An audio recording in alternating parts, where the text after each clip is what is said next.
एक दफा का जिक्र है कि अफ्रीकी सवाना जंगल में लियू नाम का एक जवान शेर रहता था। लियू अपने गुरूर में दूसरे शेरों की तरह नहीं था। इसका दिल तजस्सुस से भरा हुआ था और सवाना की मखलूक को शिकार करने के बजाय उनसे दोस्ती करने की ख्वाहिश रखता था। एक धूप वाली सुबह लियू फखर के इलाके के किनारे घूम रहा था जब उसने टमी नामी नौजवान लड़के की हंसी और हंसी सुनी। नमक ने वालिदैन के साथ फैमिली सफारी पर था, अफ्रीकी बियाबान के अजायबात की तलाश कर रहा था। लियू खुशी की आवाज़ों से मुतजस्सिस होकर एहतियात से माखज़ तक पहुंचा। इसकी अंबर की आंखें लंबी घास में से झांक रही थीं जब उसने टम्मी को देखा, जो एक बड़े बबूल के दरख्त के नीचे बैठा अपने खिलौनों के जानवरों से खेल रहा था। वाह!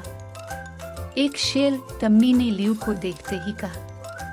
वो बिल्कुल खौफजदा नहीं था, क्योंकि इसने हमेशा जंगल में एक हकीकी शेर देखने का ख्वाब देखा था। लियू लड़के की मासूमियत को महसूस करते हुए एहतियात से टम्मी के पास पहुंचा। इसका सुनहरी ईयल सूरज की रोशनी में चमक रहा था। हेलो नौजवान, लियू ने नरमी से कहा। मैं लियू शेर हूँ, तुम्हें मेरे घर क्या लाया है? टम्मी की आंखें जोश व खुरूश से चमक उठी जब उसने जवाब दिया, मैं अपने वालिदैन के साथ सफारी पर हूँ और मैं हमेशा अब जैसे शेर से मिलना चाहता हूँ। क्या हम दोस्त बन सकते हैं? लियू का इंसानों की दुनिया से कभी कोई दोस्त नहीं था, लेकिन वो टम्मी के हकीकी तजस्सुस और मासूमियत का मुकाबला नहीं कर सकता था। यकीनन टम्मी, मुझे आपका दोस्त होने का एजाज हासिल होगा। इस दिन से लियू और टम्मी ने अपनी सुबह एक साथ सवाना की तलाश में गुजारी। टम्मी लियू की पीठ पर चढ़ जाएगा और वो अपने ख्वाबों और मुहिम जोई के बारे में बात करते हुए घास के मैदानों में घूमते फिरेंगे। एक दिन जब वो पथरीली फसल की तलाश कर रहे थे, नमने जानवरों के एक ग्रुप को परेशानी में देखा। ज़ेब्रा का एक खानदान कीचड़ वाले नदी के किनारे के बहुत करीब भटक गया था और वो घने धंसते हुए कीचड़ में फंस गए थे। टम्मी और लियू उनकी मदद को पहुंच गए। लियू, हमें उनकी मदद करनी है, टम्मी ने चौंक कर कहा। लियू ने सर हिलाया और दोनों ने मिलकर एक मंसूबा बनाया। नम लियू की पीठ पर चढ़ गया और लियू एहतियात से फंसे ज़ेब्रा के करीब पहुंचा।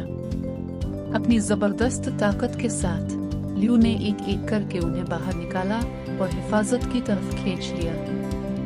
शुक्रगुजार ज़ेब्राज ने टम्मी और लियू का शुक्रिया अदा किया और सरपट भागे।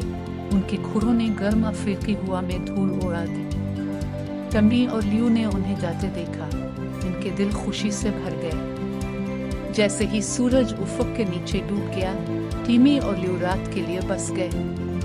उन्होंने अपने दिन की मुहिम जोई के बारे में बात की और टम्मी ने कहा, लियू, तुम सबसे बहादुर शेर हो जिसे मैं जानता हूँ।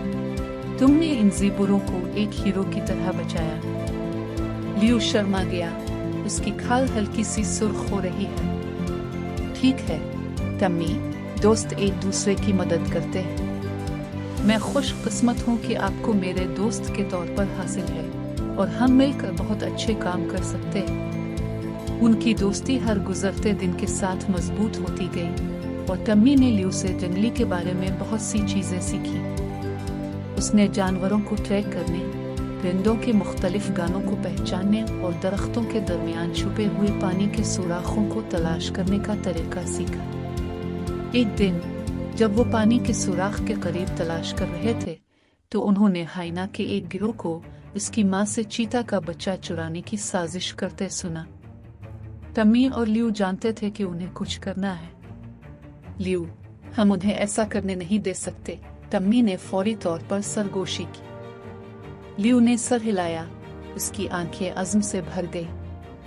वो हाइनस के करीब पहुंचे, जो एक दूसरे के साथ लिपटे हुए थे। उनकी खौफनाक हंसी हवा में गूंज रही थी। अरे हाया, टम्मी ने हिम्मत से पुकारा, इस चीते के बच्चे को छोड़ दो। हया ने मोड़कर नौजवान लड़के को एक ताकतवर शेर की पीठ पर सवार देखा और उनकी आंखों में खौफ छा गया। लेकिन वो फिर भी बच्चा पैदा करने के लिए पुरज़्म थे। हीनास का लीडर, एक बदमाश और चालाक जिसका नाम इसकार था, बोला, लड़के, तुम्हें क्या हुआ? टम्मी ने लियू की तरफ देखा, जिसने इस बात में सर हिलाया। टम्मी ने फिर गैर मुतज़लज़ल एतमाद के साथ बात की, यह हमारे लिए सब कुछ है, क्योंकि हम जो सही है इसके लिए खड़े हैं, और हम तुम्हें इस बच्चे को नुकसान नहीं पहुंचने देंगे। एक बहरा कर देने वाली धार के साथ लियू एक्शन में आ गया। इसने हाइनों पर इल्ज़ाम लगाया। उसकी ताकतवर मौजूदगी उनके दिलों में खौफ पैदा कर रही थी। टम्मी ने एक शदीद अज़्म के साथ लाठियां और पत्थर फेंकना शुरू कर दिया, जिससे हाइना खौफ के मारे बखर गए। उन्होंने मिलकर चीते के बच्चे को बचाया और उसकी मां ने एक खूबसूरत प्योर के साथ अपना शुक्रिया अदा किया। जब उन्होंने हीनास को दूर से पीछे हटते देखा, लियू ने कहा, टम्मी, तुम सबसे ज्यादा बहादुर दोस्त हो जो मैंने कभी हासिल किया है। तुम सही के लिए खड़े हो गए, बिल्कुल एक हीरो की तरह।